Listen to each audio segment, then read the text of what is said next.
Protecting yourself on non-union sets. Hey everyone, I'm Matthew Cornwell with Get Taped here in Atlanta, Georgia, one of Atlanta's original audition taping services, which I co-own with my amazingly talented, beautiful wife, Brooke. And now on to our topic. Protecting yourself on non-union sets. Raise your hand if you're a non-union actor. Wow, there's a lot of you. Today's video is just for you because you are largely not protected on a non-union shoot. And to be clear, if you're a member of SAG-AFTRA, you are forbidden to work off the card. So, for the purposes of our video, let's just assume that we're talking to non-union actors who are working on non-union sets. The problem for all actors, quite honestly, is that we can feel powerless when it comes to a booking. And what I mean is, for various reasons, we don't want to rock the boat or burn a bridge or possibly lose the job by raising too many questions. And all of this is rooted in some fear-based mentality, which I totally get. Those aren't irrational fears. But that said, even if you have an agent and they're working on a particular non-union project on your behalf, it is still you who has your own self-interests at the top of mind. So here are a few things to keep in mind if and when you are offered work on a non-union project. Pay rate. First of all, everything is negotiable. Trust me, I've been on the producing end of things and I know this to be true. So for instance, let's just say that they are offering you copy, credit, and meals, i.e. no pay. Well, what happens when your commute to set each day is really long?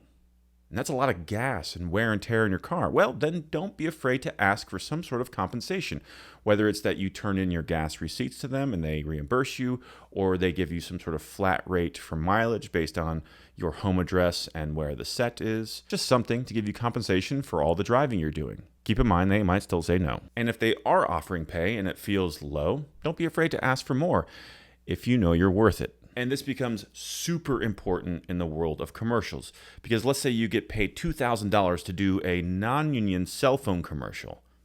Sounds great, but what you agreed to was a 2-year buyout, which means that during those 2 years, whether or not they ever run your commercial, you cannot, under contract, book another cell phone commercial during those 2 years. Well, let's say a year into this 2-year contract, a commercial comes up for a rival, and it's a union commercial, and based on the specs in the contract, you know this is going to be much more lucrative than your $2,000 job that you booked a year ago. Well, unfortunately, you have to pass on it because you're still locked into that 2-year contract. So in short, scrutinize any pay versus the usage for that project. And if you have an agent, then hopefully they can educate you on the nuances of any contract so that as a team, you can decide whether those terms are worth it. Set hours. This concern can apply to commercials, but I'm really talking about TV and film shoots here. Make sure that before you arrive on set, you know what a day is. Is it a 10-hour day, 12-hour, 14-hour? Maybe you don't care about getting paid overtime if it happens, and that's totally fine.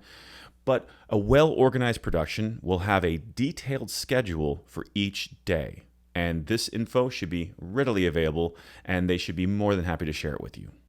Wardrobe. Is production providing your wardrobe? And if not, what are their contingencies for when your wardrobe gets dirty, damaged, or completely destroyed? And if you think there's even a chance that your own wardrobe is going to be compromised, well, first of all, don't offer any of your favorite articles of clothing. Wear the stuff that is maybe on its way out. And beyond that, just make sure the contract has something in there that addresses how your clothing will be laundered or repaired or replaced in case of it being dirty or damaged. Stunts. Once you book that indie horror film, ask to see the whole script. Check that.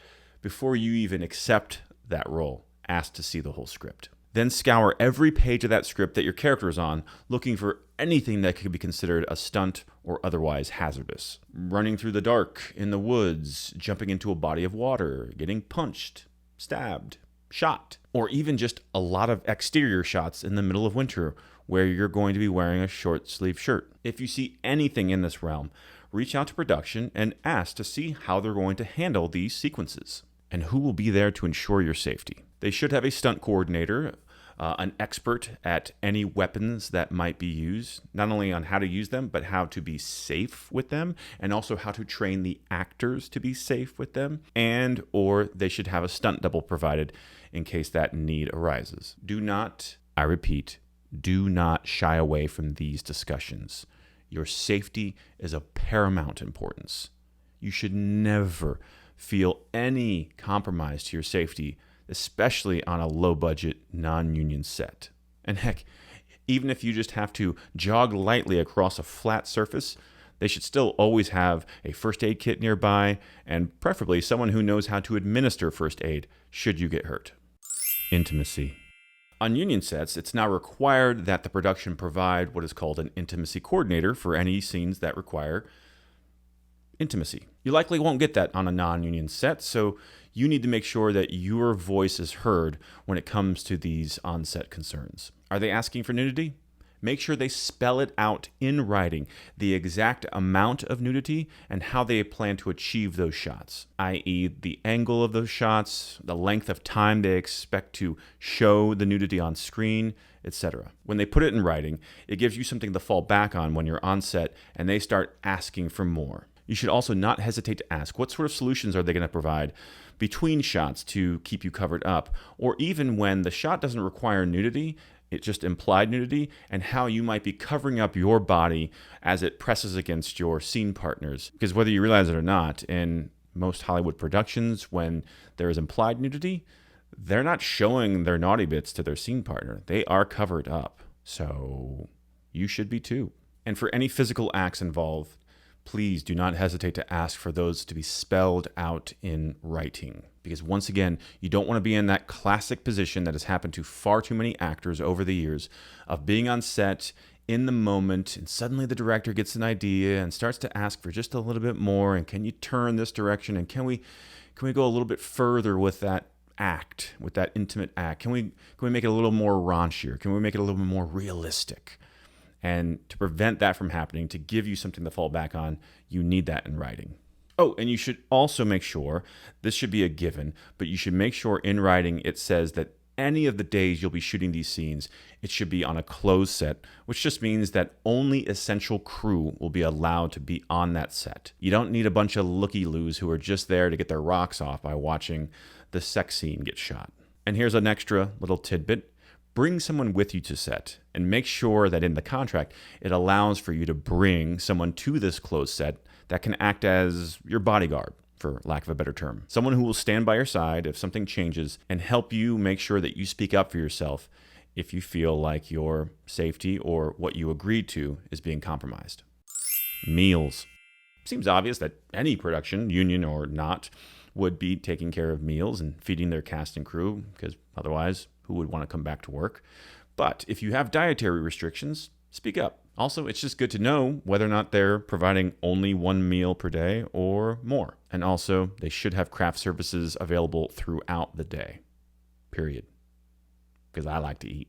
Oh, and one more thing about pay. Make sure you know when and how you're going to get paid. For commercials that are non-union, most of those production companies are efficient, have been doing this a long time, and so the expectations are a little bit more reasonable there, though there are situations where you might not get paid for up to 6 months or more, speaking from experience. But for TV and film, in the non-union space, make sure you know what the pay schedule is. Are you getting paid once at the end of principal photography for all of your work?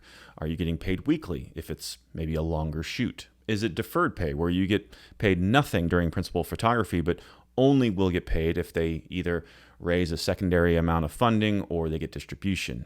And if so, make sure you know what will trigger that payment. If it's a distribution deal, then you'll know that when they sell this film or project to said production company or studio, that you can expect to get your $100 a day or $200 a day on the back end. So what did I miss? I'm sure there's something else that actors should be looking out for on non-union projects. So if I missed anything, please drop it into the comments below so that we all can share in that wisdom. Because in the end, the goal is to have all of this sorted out before you get to set so you can just be an artist once you're there and cameras start rolling. That's why I wore my artist beanie on this video. And if you ask these questions in a professional way and you're met with attitude from the production, That's a big red flag. You are entitled to have all of this information provided to you before you shoot. And I do understand that if you're at the beginning of your career, you may not care about any of this, in which case you're probably not watching any longer, and you just want to work because you're so excited to. You should be. But with each subsequent booking, you'll start to understand more and more the need to look out for yourself in each of these categories. In other words, unfortunately, to some extent, we all end up learning the hard way. But if this video helps you to avoid even one bad experience, then I consider it a success. That's it for now. Thanks for watching, and we'll see you on set.